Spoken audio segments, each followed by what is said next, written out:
औज़ुबिल्लाहिमिनश्शैतानिर्रजीम बिस्मिल्लाहिर्रहमानिर्रहीम। ख़वातीन व हज़रात अस्सलामु अलैकुम।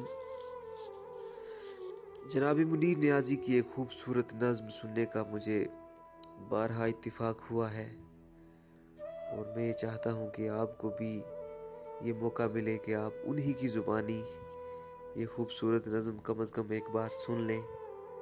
तो जनाब मुनीर नियाज़ी क्या खूबसूरती से कहते हैं, मुलाहिज़ा फरमाएं। हमेशा देर कर देता हूँ मैं, जरूरी बात कहनी हो, कोई वादा निभाना हो, उसे आवाज देनी हो, उसे वापस बुलाना हो,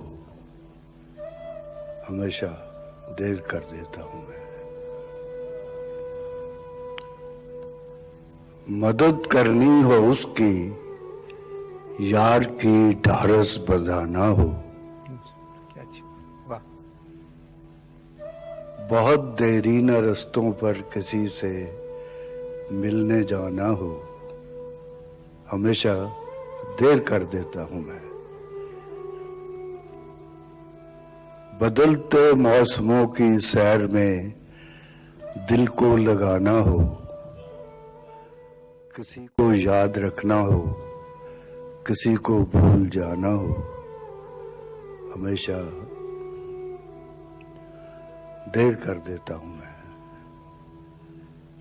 किसी को मौत से पहले किसी गम से बचाना हो, हकीकत और थी कुछ, उसको जाके ये बताना हो, हमेशा देर कर देगा।